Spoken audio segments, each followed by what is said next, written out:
maxamed cabdi maxamed waa aabbaha dhalay abshir maxamed oo in ka badan 7 sano la xanuunsanayay xanuun ka soo wajahay dhanka wadnaha. waxaan saaka ku booqnay hoyga uu ka degan yahay magaalada Garowe ee lagu hayo inankaasi oo naloo sheegay in gudaha dalka xaaladiisa caafimaad wax looga qaban waayay. inankan yar oo aad muuqaalkiisa arkaysaan waxa uu in ka badan 6 sano la jiifay xanuun ka dhashay labada qaybood ee wadnihiisa oo isku furmay. sida uu noo sheegay aabbaha inankan yar waxa uu xanuunkaani uu ku bilowday isaga oo jira 1 sano wixii intaasi ka dambeeyana waxa la geeyay xarumo caafimaad oo aad u tiro badan oo ku yaala dalka gudihiisa balse waxba waa looga qaban waayay xaaladda caafimaad ee inankan yar.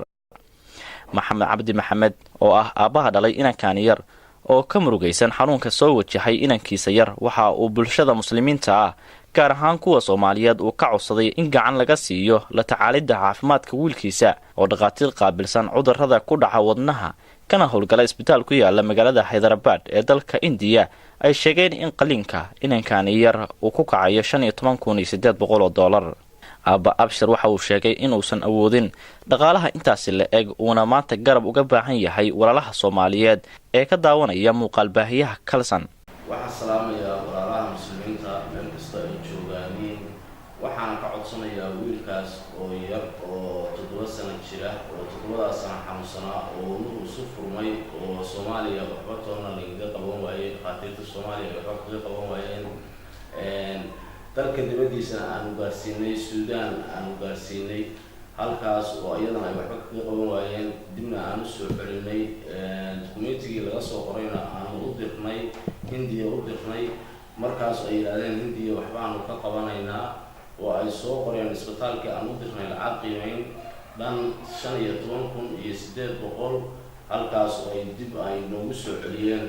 marka walaalaha muslimiinta waxaan ka codsanaynaa inay naga caawiyaan awood oo macnaha cunto adag ama xoolaha carruurta markay galaan uu soo celinayaa.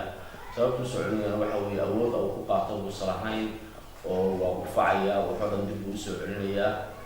midda dhaqaatiirta asagoo sanad jira ayaan ku bilaabay baaritaan ku bilaabay xamar bangeey Boosaasan geeyay Hargeysa geeyay Qardaan geeyay meel kasta oo Soomaaliya ama dhakhtar lagu sheego waan geeyay. dukumeentiyada hadda ka aruursan oo boorsadeeda ku jira haddii aan soo bixiyo idinka ayaaba yaabaya intay fara leeyihiin. marka waxa weeye dhaqaalihii macnaha intaan ugu wahayay intaas 7 sano saan hadda meel geeyay aniga waxa weeye dhaqaalihii way ka dhamaaday. marka hadda waxaan u soo bandhigay wixii aan qaadi waayay in muslimiinta walaalahayga aan u soo bandhigo si ay iga caawiyaan. walaal caawi oo garab siiya walaalkaaga ugu walwalka badan ka haysto caafimaadka wiilkiisa alla ayaa caafimaad bixiye. waa Cabdi Fataax Cabdullaahi Kalsan TV magaalada Garowe.